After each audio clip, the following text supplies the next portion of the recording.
Netherlands में किसी भी सैनिक का अपने बड़े अफसर को सैल्यूट करना जरूरी नहीं है। नीदरलैंड ने अपनी समुद्री किनारों पर 1400 किलोमीटर लंबी दीवारें बनाई हैं ताकि समुद्री पानी देश में अंदर दाखिल न हो। अगर ये दीवारें हटा दी जाएं तो 40% नीदरलैंड पानी में डूब जाएगा। नीदरलैंड के लोग दुनिया में सबसे ऊंचे होते हैं। यहाँ पुरुषों की औसतन ऊंचाई 5 फुट 11.5 इंच है, लेकिन दक्षिणी नीदरलैंड में यह औसत 1 इंच कम है। नीदरलैंड की जनसंख्या धनात्व दुनिया में सबसे ज्यादा है। इसके बाद बेल्जियम का नंबर आता है और फिर जापान का। 70% सुअर का मांस नीदरलैंड में बनता है। नीदरलैंड और हॉलैंड समान अर्थक शब्द नहीं है, बल्कि नीदरलैंड के कुछ छोटे भागों को छोड़कर इसके पश्चिमी भाग को हॉलैंड कह दिया जाता है।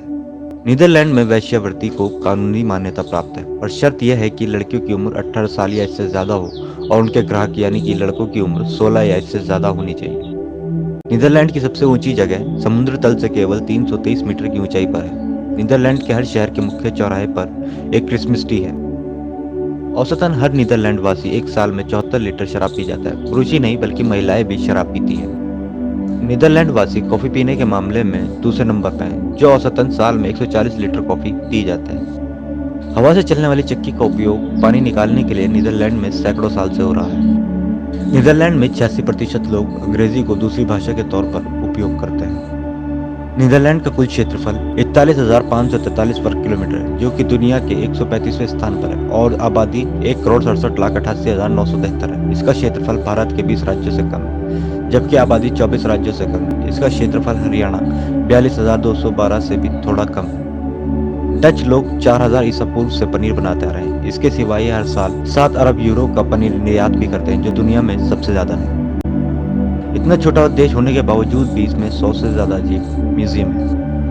नीदरलैंड में पंचक्किया बहुत पहले से उपयोग में लाई जाती है। जहां पर एक जगह कई सौ साल पहले 100 पंचक्किया आज भी मौजूद है, जो कि आज भी काम करती हैं। किसी समय में एक जगह पर 10,000 के करीब पंचक्किया होती थी। नीदरलैंड में बारिश बहुत ज्यादा होती है। नीदरलैंड का मौसम वर्षा वाला होने के कारण भी वहाँ के लोग छतरी की जगह रेनकोट का उपयोग ज्यादा करते हैं, क्योंकि जब बारिश आती है तो इसके साथ तेज हवा भी चलती है, जिसके कारण उनकी छतरियां उड़ जाती हैं। नीदरलैंड के लोग साइकिल का उपयोग बहुत कम करते हैं, जबकि प्रत्येक व्यक्ति के पास एक साइकिल जरूर होती है। यहाँ के केवल 3% लोग ही खेतीबाड़ी करते हैं। राष्ट्रीय अदालत नीदरलैंड के होंग शहर में है। इसके एक शहर एम्स्टर्डम में 1281 पुल है। डच भाषा में नीदरलैंड का मतलब है लॉ कंट्री। इसका एक चौथाई हिस्सा समुद्र तल से 1 मीटर से भी कम ऊंचा है। 2007 की एक रिपोर्ट के अनुसार नीदरलैंड बच्चों के लिए सबसे अच्छा देश है।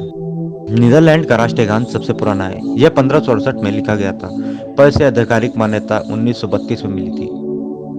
नीदरलैंड का ध्वज भी 1572 का है, जो 3 रंगों वाला सबसे पुराना झंडा है। संतरी रंग की गाजरें सबसे पहले नीदरलैंड में ही उगाई गई थी, और संतरी रंग नीदरलैंड का राष्ट्रीय रंग है। डच पहले यूरोपियन थे जिन्हें ऑस्ट्रेलिया और न्यूजीलैंड को खोजा था। उन्होंने ऑस्ट्रेलिया को न्यू हॉलैंड का नाम दिया था। जैसे 1947 तक भारत इंग्लैंड की एक बस्ती था, वैसे ही इंडोनेशिया 1945 तक नीदरलैंड की बस्ती था। कभी भी कोई इंडोनेशिया लोग डच भाषा बोल लेते हैं। नीदरलैंड की 2 राजधानी एम्स्टर्डम और होंग। एम्स्टर्डम संविधान के अनुसार आधिकारिक राजधानी है। माइक्रोस्कोप, टेलीस्कोप, पेंडुलम घड़ी का आविष्कार 16वीं और 17वीं सदी में नीदरलैंड में हुआ था। डच कंपनी फिलिप्स ने सन 1967 में ऑडियो टेप की, 1972 में वीडियो टेप की, और 1982 में सीडी की, और 1985 में सीडी रोम की खोज की थी। 2010 में नीदरलैंड में प्रतिशत के हिसाब से सबसे ज्यादा लोगों के पास ब्रॉडबैंड का कनेक्शन यानी कि इंटरनेट है। लगभग 38% लोगों के पास ब्रॉडबैंड कनेक्शन है। तो दोस्तों, आपको हमारी ये वीडियो कैसी लगी? लाइक करें, सब्सक्राइब करें और कमेंट करके अपनी राय हमें जरूर दें। और ऐसी ही अमेजिंग फैक्ट के साथ बने रहें।